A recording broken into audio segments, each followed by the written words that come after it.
Goeiedag, nog 'n opvolg op die vorige video's wat ek gemaak het oor die ineligibility letters, die nommer wat jy kan bel in Amerika om as jy ineligibility letter gekry het, wat om te doen, om te kyk as die case nog oop, wat aan die gang is. Nou het ek al 'n hele paar mense gekry wat my vra, wel ek het nie 'n brief gekry nie, kan ek nog steeds net daai nommer bel om te hoor hoe ver trek my case? Moet dit asseblief nie doen nie.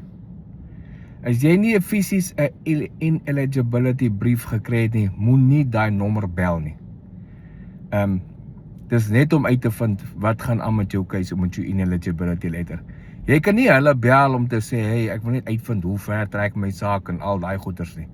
Imagine as al 10-15,000 mense wat in die aansoekproses is, almal nou daai nommer bel om dit uit te vind, hoe gaan dit die system flat in die eerste plek? En in die tweede plek, vat dit die tyd weg van die mense wat die ineligibility briewe gekry het, om uit te vind wat aan die gang is. Nie net dit nie, die kanse is goed dat hulle sien mense bel en probeer by hulle uitvind wat hulle saak se stand is, dan skuif hulle die goed net sideways.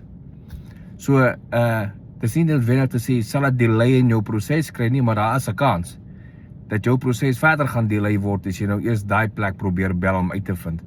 Jy kan nêrens bel om uit te vind waar trek jou saak nie.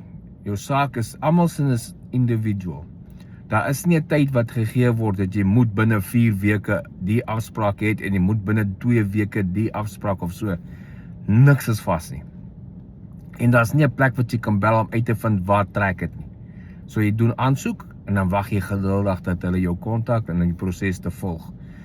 So dis baie belangrik, moet asseblief nie daai nommer bel as jy net wil uitvind waar trek my saak nie. Jy kan moontlik 'n whole delay op jouself sit. Mense wat bel wat sê, ek het daai nommer gebel, maar hy wil nie complete nie. Of ek het die nommer gebel en hy werk nie vir my nie. Ek kan ongelukkig niks vir daaraan doen nie. Dit moet jou service provider wees, dit moet miskien bloks wees op jou phone, ek weet nie. Maar dat baie mense het al gebel en deurgekom. So as jy bel en hy wil nie complete nie, dan is dit iets fout met jou lyn of jou service provider van waar jy bel. Is nie noodwendig iets fout by die Amerikaanse kant nie. Want die nommer werk, vir baie mense al het dit al gewerk. So onthou daai, die verdere ding wat jy aan kan aandag gee, is jy nou die ineligibility letter gekry het en jy bel.